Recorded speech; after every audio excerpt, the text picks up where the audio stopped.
Can a house swallow a scream and keep it in its beams, the way a ledger swallows ink and turns it into shadow?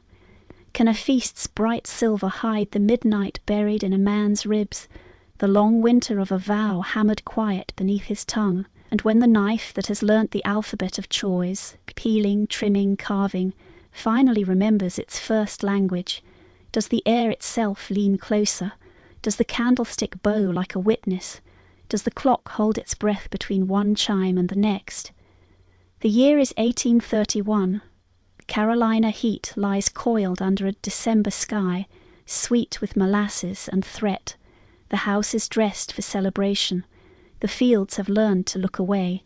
Silence stands up and takes its seat at the table. Pause here, because some stories do not arrive in a hurry. They arrive like footfall on an old stair, soft and fated. You are hearing one of them now. If you want to follow real stories that defy time and reveal hidden truths, subscribe to the channel now and turn on notifications so you don't miss any of our investigations. Now let the lanterns burn lower and let the wood remember. What follows is not an instruction, it is a reckoning that learned to walk in silence. Morning on the plantation began before the sun could shake sleep from the pines. The quarters breathed in a single hush, froths chalking the thresholds like a boundary of salt. Chickens murmured as if translating dreams. The well rope squealed its winter notes, bucket thudding like a pulse in the throat of the yard. In the big house, shutters blinked open as servants moved in quiet arcs, polishing reflection into silver, rubbing yesterday out of wood until it shone like a lie. The December air wore two coats, one of cold for the field hands, one of spice for the house. Inside, the dining room rehearsed its grandness, tables stretched like a decree, chairs lined up like magistrates. A runner of embroidered vines crossed the long plank, a river of thread that pretended to be tender. Bowls waited, quince preserved glistening like amber caught mid-sigh, sugared pecans holding their small sweet fire, a ham lacquered with molasses and memory.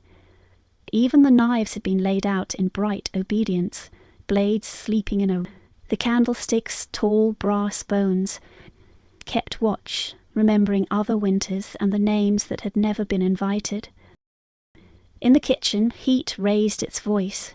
It spoke through the iron stove, through lard singing in a pan, through the smoke that smudged the rafters with yesterday's sighs. The women moved with their long-practiced weather, aprons catching flour like snowfall, wrists measuring by instinct what the white folks called recipe. Spoons knocked the rims of the bowls, the kitchen's slow clock. A child's cough threaded the room, a kettle steeped steam into... Everywhere the house groaned in its old age, every board a story, every hinge a complaint that could not find a court. The fields beyond wore stubble and patience, rows rigid as a catechism, fences tight as the mouth of a man who has learnt to live after the word no. In the gin house the day's dust slept, cotton ghosts resting in the rafters, weightless and accusing.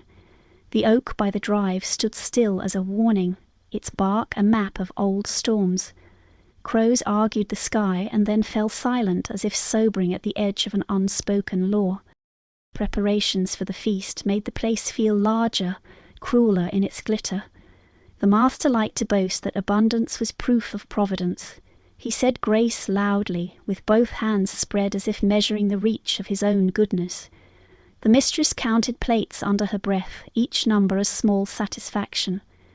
Their son, home from study, practiced his charm on the mirror and remembered to be kind where it purchased silence. Their daughter, bright as ribbons, learned to lift her chin when something dirtied the corner of her world.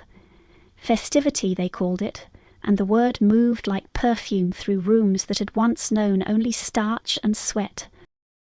The enslaved people called it other names when the wind turned and the yard was empty.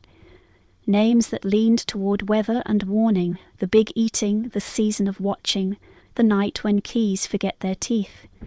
Because a house that swells with food looks softer, and soft things are dangerous. Soft is where power relaxes, where it leaves off its armor and puts on laughter. In that looseness, truth sees a crack. In that crack, a plan can learn to breathe. The day before the feast, the butchered hog hung its heavy lesson near the smokehouse. A small waterfall of fat had cooled where knife met gravity. Boys were sent for wood, girls were sent for sweetness. Men were sent for anything that needed lifting. The older women measured out the future in pinches and knots, nutmeg shaved to the rhythm of a lullaby, clove pressed into citrus the way a secret is pinned to a memory, cinnamon bark floating in a pot like collected twigs for a ritual fire, doors kept opening and closing as if the house had taken up blinking. In the quiet hours between afternoon and evening, the plantation exhaled. Wind found the hallway and walked it. A moth rehearsed its fatal attraction to light on a window pane. Someone tuned the parlour's square piano until it sounded like a polite argument. Somewhere a chain lifted. There was a way of sitting that took the weight off memory without ever letting go of it. There was a way of talking in which the true sentence hid behind another. And there was a man who had learnt silence the way a blacksmith learns weather, by the taste of iron in the mouth, by the long conversation of heat and strike. He moved in the kitchen that afternoon like a shadow that knew the room better than light. His hands wore history the way the table wore scars. He lifted a knife and rinsed it under the pump, blade flashing a brief, cold truth, then laid it down beside a smaller cousin. The palming blade with its eager little... The knives lay quiet, but quiet is not the same thing as peace. I learnt to count by debt, not coins, not the plantation ever gave me coin worth counting, but in the small arithmetic of harm. A look that stepped on your name, a word that knocked your bowl, a kick that taught your ribs to keep secrets. Each thing written down where no overseer could read it, between heartbeat and hunger, in the ledger of bone. The pages were mine alone, and I turned them in the night with fingers that never broke the spine. They named me Isaac when I arrived, because the man in the big hat liked the Bible and the sound of giving. My mother had named me something before that, something soft as a riverbank, and I keep that name behind the tongue where knives are sharpened. When I first held a blade here, it was to peel apples into ribbons that fell like fallen moonlight into a bowl. The mistress clapped her hands at the neatness, and I learned quick that neatness could be a roof in winter, that order could be a kind of mercy if you stood beneath it without speaking. So I learned the kitchen. I learned the way heat thinks. I learned how sugar puts on its coat in a pan, how meat asks for salt the way a wound asks for cloth, how dough breathes when it is left alone. I learned that spoons have voices and bowls have tempers. I learned to watch the door and the window, the key hook and the drawer, the knife block and the place where knives sleep. Silence woke me every morning, the kind that comes before birds, before the first cough, before the rooster remembers to be a clock. That is the silence I learnt to work with. It fits into a man's palm like a tool. It goes into your pocket and comes out sharp. Patience is the sheath. On the first page of my ledger, I wrote with the taste of blood from a split lip. A boy I trained in the kitchen had knocked into me, spilling hot syrup down my wrist, and the master's son laughed from the doorway, said we were sugar and mud, said we were clumsy as goats, then clipped me with the back of his hand, too quick for anyone to call it what it was. Laughter is a kind of strike when it lands right. I wrote it down, not the words, never the words, but what they weighed. The second page was a winter when old Jacob went coughing into the ground, and the master said he'd replace him in spring as if goodness were a plough you could buy. I wrote the measurement of that insult where nobody could erase it. The third page went to a Sunday when they decided choir belonged to the parlour and not our yard, and took even our 2 songs and made them sit up. There were other entries, a woman called Ruth whose baby didn't make it past the fever, whose eyes became 2 locked trunks carrying everything that would never be said. A boy named Bram who ran and was brought back between 2 horses, mouth full of red dirt, who learned to keep his eyes lowered even in sleep. A day in August when the sky pressed its thumb on all our necks and the overseer said heat was laziness in cotton, and the night in October when the master, drunk on his own harvest, told the story of his own mercy as if it were a kindness he had invented just for us. I wrote mercy down that night, the way he said it and the way it wasn't. You want to know where a knife begins? Not in steel, not in the blacksmith's hand. A knife begins in a vow. Mine began the day they took my sister's ribbon because the mistress's girl liked the colour. It was a cheap ribbon, bought at the store with thread money the women saved from mending other people's buttons. But that blue, Lord, was the sky on a good day, and the river when it pretends to be sky. They took it and called it borrowing, and the girl laughed with her teeth, and my sister's face made a silence that even the kettle heard. I wrote the ribbon down and the laugh, and on the page after I drew a line where the cost would be settled. Not today, not tomorrow, when the house forgot itself, when light got drunk on music and keys fell asleep with their mouths open. Grief makes a steady teacher. It sets you to tasks you would not choose and then grades you with a strict hand. I learned to make myself unnecessary in places where I needed to see, learned to let my shadow go before me like a rumour, and then follow it with a smile that meant nothing, learned to keep my wrists easy and my eyes dull, learned to count footfalls on the stairs, and to hear the difference between the mistress's tread and her daughter's, and the sons and the masters, the way a hunter knows animals by the sound of their weight on leaf. Learned where the master kept his keys and where he forgot them. Learned how long a candle lasts when it is trimmed quick and how long when it is indulged. Learned that servants' whispers travel like moths. They find the nearest light and thud against it until they fall. I did not hate the knife. Hate dulls. Hate shakes your hand. The knife needed a calm owner. I became the calm. Every day I washed it last, after the carving, after the paring, after the little cruelties of kitchen work that asked for cutting without naming the cutting. I ran the blade through linen, the way a priest runs fingers through a rosary. I listened for its opinion and gave it none. I put it to bed in its slot, a finger's width left of where it belonged, so I could see whether anyone else touched it. It liked routine.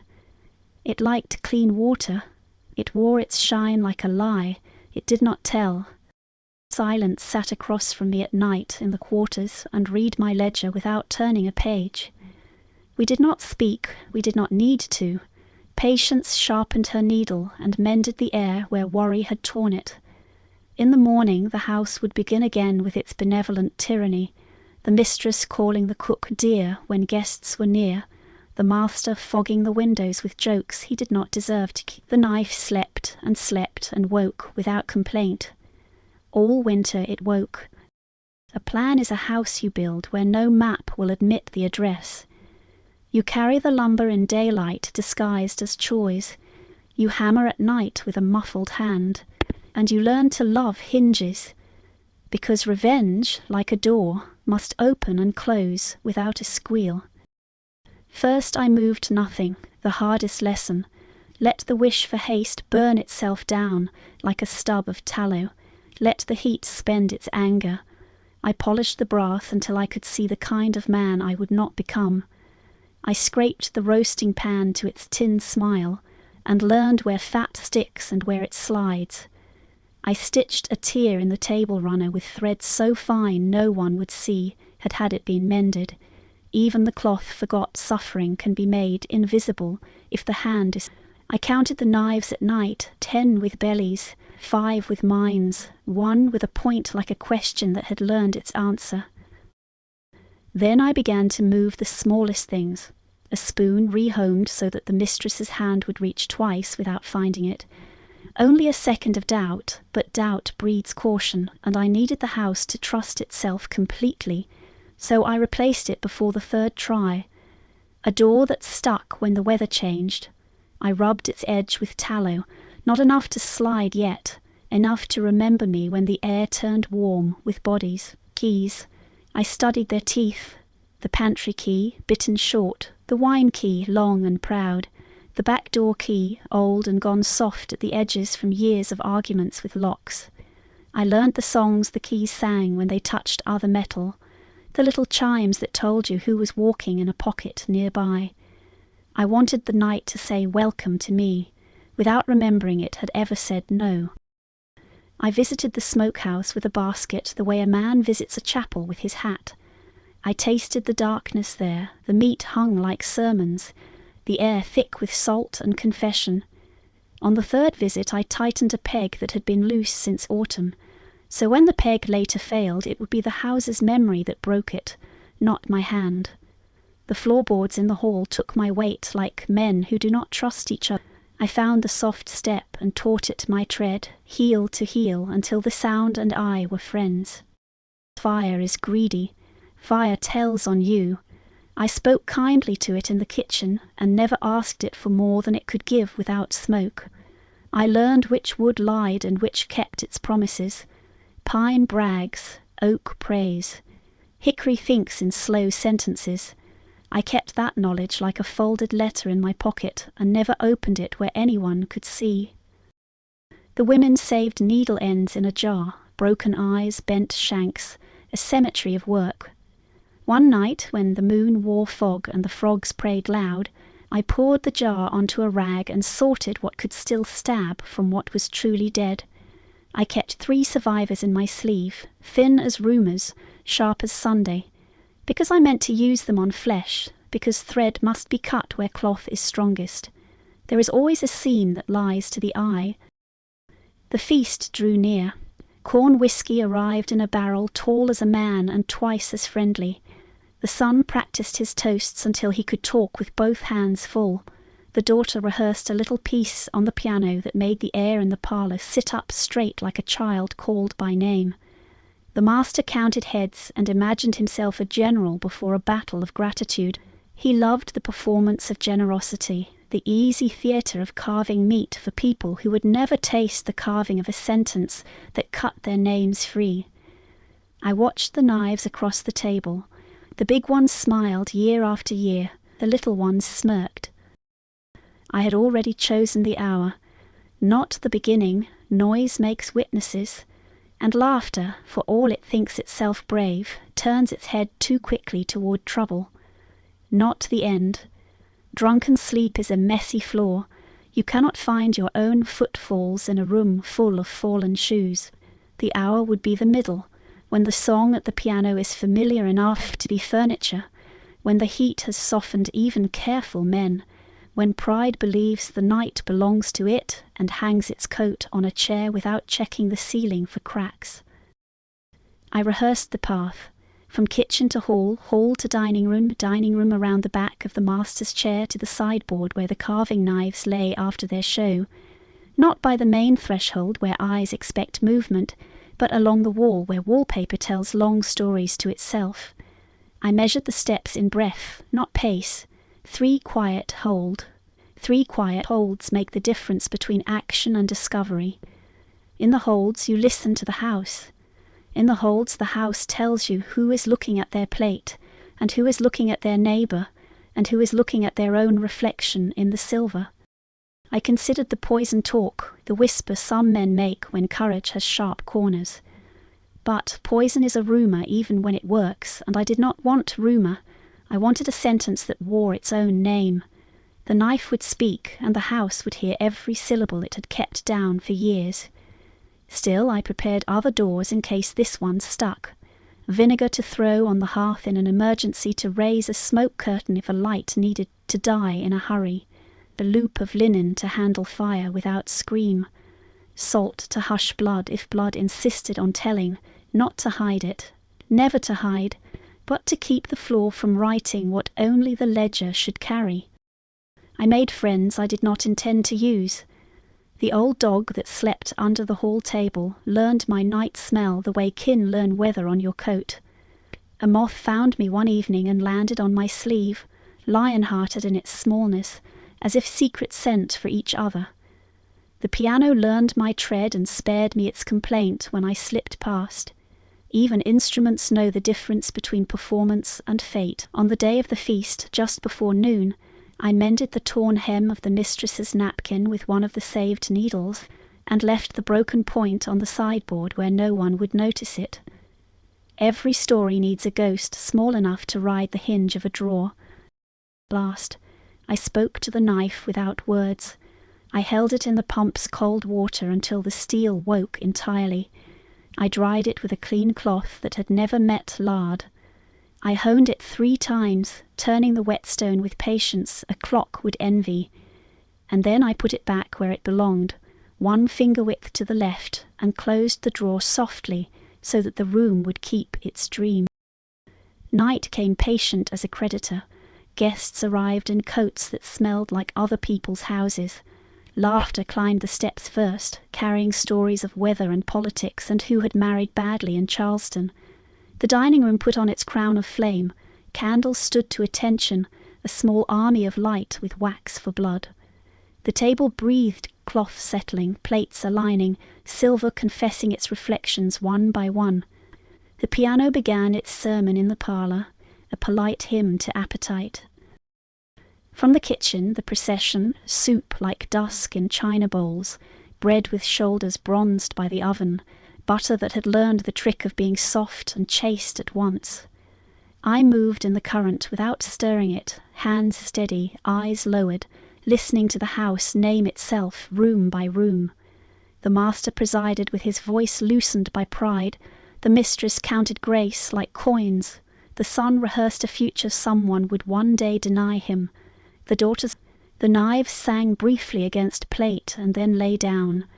The carving done, the big blade slept where light could find it, and its small brother dozed behind a folded napkin, as if the night had tucked it in. Heat thickened, faces shone, the ham's dark glaze threw back the candles like a quiet riot. Words grew lazy, fell into one another, made new shapes that did not mean anything. That was the hour. 3 steps and hold. The doorframe breathed around me. Someone told a story about a judge out in the county who had put a man in stocks for swearing in church. Someone else explained what Providence wanted. The piano found the middle of its melody and stayed there as if memory were a rocking chair. 3 steps and hold. Wallpaper vines gave me their cool company. I could smell the brass, its old penny reek where fingers have insisted for years. I could taste the wax, a sweetness that isn't sweet at all, just a kind of obedience. The dog stirred without waking. A chair cleared its throat on the rug. 3 steps, and I was at the sideboard. This was the hinge of the world. Time put both elbows on the table and leaned in to watch. I did not look at him. I looked at the knife. Respect is a door you must open in the right direction. I lifted it, the way a man lifts his own name, careful and without apology. The steel had the chill of a remembered river. I did not hide it. Hiding is for thieves. Judgment walks in daylight even when it is night. When I moved, I let the house move me. The floorboard that had always been petty about weight took my step like a confidante. The candle nearest the sideboard guttered, then recovered. Sign of assent, the conversation rose and fell, the master's head bent toward the son to correct his toast. The mistress turned to signal for more preserve, not seeing she was using the hand that meant stop. The daughter made a small mistake on the piano and laughed at herself from across the wall. How easy it is to be forgiven in certain rooms. The knife and I reached the chair where the master's broad back rehearsed command even at rest. His neck wore the pride of a man who believed the air is hired to cool him. The blade knew exactly how close a word must travel before it turns into breath on the skin. I spoke in that distance. Not aloud belongs to men who expect answer, but in the grammar of steel and pulp. The cut was a line in a ledger long overdue. Not wild, not show, a strike with no wasted grammar. It opened what had always been closed to reason, the master's certainty. He started to rise, but the moment kept him seated, history pressing on his shoulders like a hand. His mouth gathered a shout and found it occupied. Silence, who had sat with me for years, stood up in that instant and placed her palm on the room. Conversations clipped, then hung mid-air like birds reconsidering flight. A spoon struck porcelain. a bell for the dead who do not yet know their name is being called. He turned part way, trying to find the author of his unmaking, and, for a blink, his eyes met mine. We were men then, without titles or furniture. I saw what he believed about himself, that laws were clothes and he had dressed correctly, that order excused appetite. I did not give him the luxury of finishing the look. Justice, when it finally speaks, does not hold a debate. The second stroke was a period at the end of a long, lying sentence. Noise returned not as sound but as motion, chairs scuffing, hands lifting to their own faces as if trying to keep them from falling. The mistress's mouth made the shape of prayer and caught on its own jewellery. The son reached for the decanter out of habit, then saw what was in his hand, and put it down as if it had betrayed him. Somewhere far away, the piano remembered it was still playing and stopped like a guilty child. I stepped back exactly 3 breaths and felt the house watch me with every nail, every joint, every picture frame that had hung straight through other storms. The knife did not argue, it had spoken. It wanted water, not blood, now. I carried it with the ridiculous care of a man taking soup to an invalid. The sideboard received it in a soft wooden sigh. A napkin lay waiting, surrendered to my hand by the very order that believed it owned me. I wiped the blade without hiding the gesture. Truth deserves witness, even when witness trembles. There may have been shouting then. There may have been someone calling names, mine, God's, the doctor's. There may have been the daughter's little shoes beating the doorway like a question that had grown legs. I cannot swear to it, because silence and I had business. We walked the wall and found the hall and found the kitchen where the pump's water knew my wrists. Steel drank and shuddered and came back to itself. I dried it with a cloth no one had ever noticed. I placed it in its slot, a finger's width left of its home. Behind me, the house filled its lungs with panic. Panic is a poor musician. It makes everything one note. Boots clapped the porch boards. A voice tried to arrest the inevitable. The dog barked, not at me, but at confusion.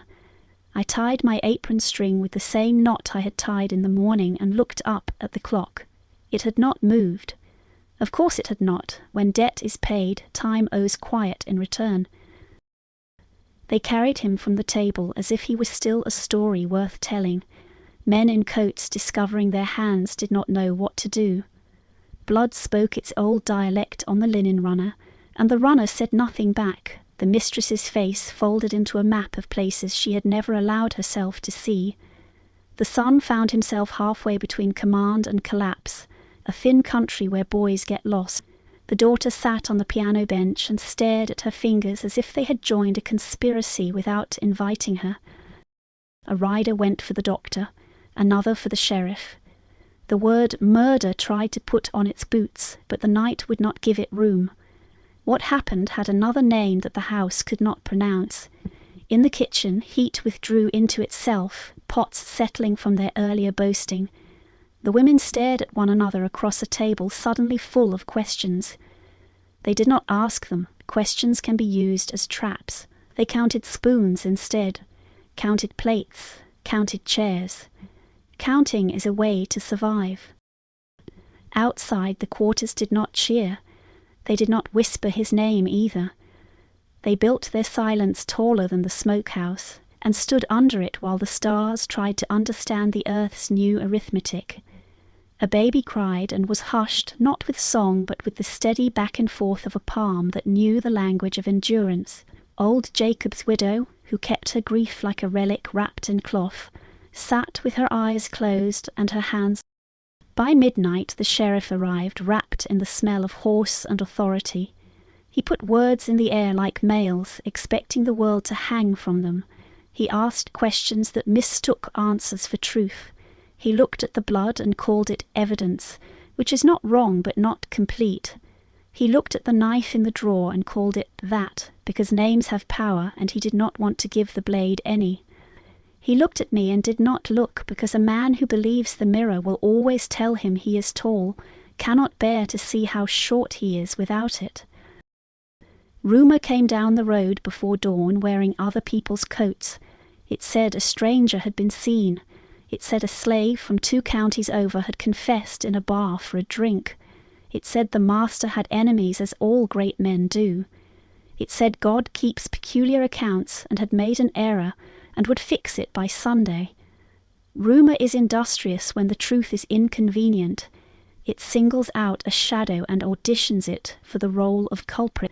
Newspapers, when they finally took their ink to the event, called it a deplorable outrage and left a wide field for imagination to harvest lies.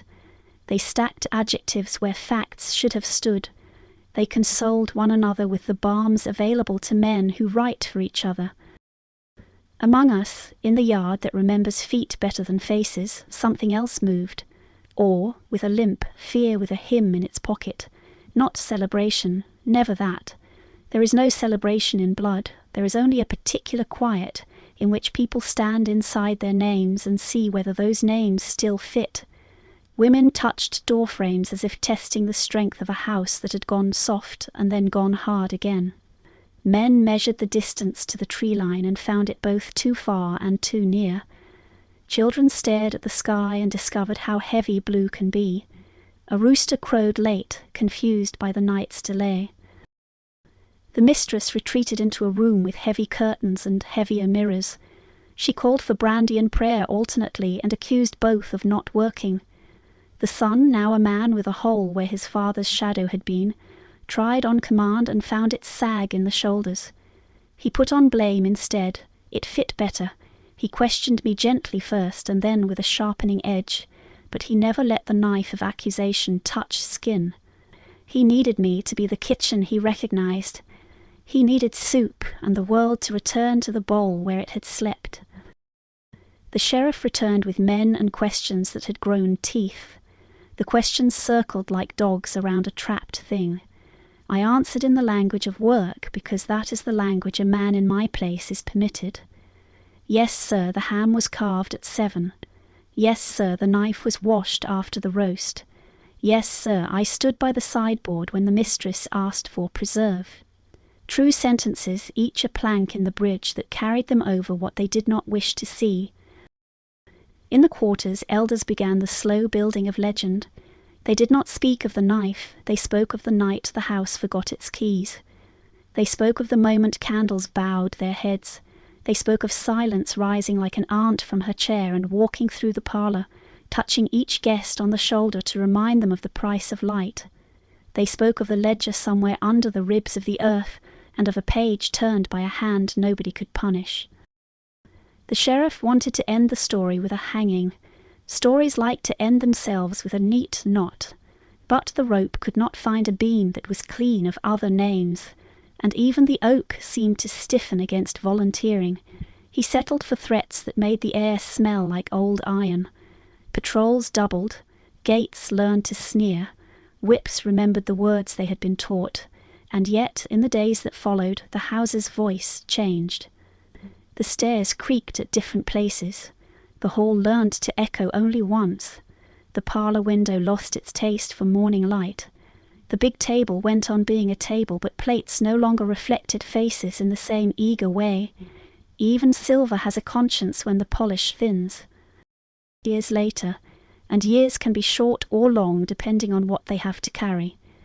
They said the feast still lays out its shadow on certain December nights, that if you stand in the doorway of the dining room when frost is thinking about the windows, you can hear the piano begin a tune no one taught it, and the tune will find the middle and stay there, as if eternity were an ordinary note. They said the candlesticks will sometimes bow their heads at a draught that no door has earned. They said the table runners' vines move when no hand is near, stitching themselves around a gap shaped like a blade's pinion.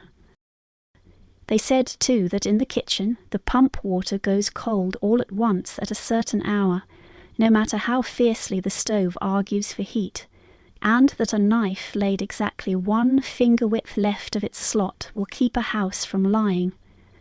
The quarters call that the distance of justice. They show their children without pointing. They teach them not to smile. Some nights the dog's grandchildren, because even sorrow has an ancestry, sleep under the hall table and dream of a man they never saw, and they do not bark when footsteps pass at a pace that counts in breath, not stride. I have heard that the sun, old now or gone, each rumour a different weather, once sat alone in that room and asked the wall a question the wall could not bear. Did his father deserve what came? Walls are not judges, they are archives. They gave him back the smell of wax, the shape of his hand at 20, the sound of a chair worn by a rug, and he left with none of it arranged. Some men live their whole lives between the act and the explanation. Others learn the trick of letting silence be the period at the end of any sentence you cannot make true. What became of me is the kind of question that builds a little city of stories and lets them argue. One says I ran that night and the trees did me the courtesy of softening their roots so I would not stumble. Another says I waited in the kitchen for the sheriff and put my hands out the way a man lays his tools on a bench when the job is done. A third says I became winter's breath itself, a fog that slips from fields to porch and sits a while on the rail where the master light. I will not correct them. Legend requires room to pace. If you ask me what I remember, I will not give you the shape of the blade in the air. I will give you the smaller thing, the lint of linen on steel, the way the pump's water hummed when truth had been spoken, the respectful nod of a candle that understood the price of light. I will give you the ribbon blue as a kept promise. I will give you the page in the ledger where the debt turned and looked at me and did not ask to be forgiven. Some nights, when wind chops itself to pieces on the corners of the house, I hear patience threading that page back into the book so that the next hand that opens it will know how to read. There are places in the world where justice is loud, where it arrives like cavalry, dust first, flags after. Our place was not one. We had the small justice of corrected names, of tools returned to their proper slots, of keys that decided to forget their mission for a single evening. We had the justice of a table that had to relearn the difference between hunger and entitlement. We had the justice of a silence that proved stronger than any order shouted from a porch. You cannot print that in a newspaper with columns and advertisements for soap. You can only live inside it and let it change the way chairs sound when they move. So this is how I leave it, not tight, not lessened into a moral you can fold and keep. The house stands or does not, the fields forgive or do not. Children will play where the dog once slept and step, without knowing, across the very breath marks where I counted 3. Parties will come and go, music will mistake itself for innocence again, and candles will rehearse their little uprisings against dark, and somewhere a knife will be washed and dried and placed with care a finger's width left of its home, and someone will notice and not know why it matters, and feel anyway that a certain distance must be kept. The ledger is not finished, it is a book that writes itself, even when no hand is near, a long balance of weather and will. If you listen, truly listen on a December night when the air is glass and the moon is an old coin, you may hear a question across the yard like a man on his way to water. Not who, not how, those are small doors. The question is larger and asks only this: how long can a house keep what it is owed before the silence stands up and asks for the book? And just then, just at the edge of your breath, the door will remember to open without a squeal, and the floor will hold its tongue, and you will understand why legends walk softly, because justice, when it comes home, prefers to enter like a servant and leave like a ghost.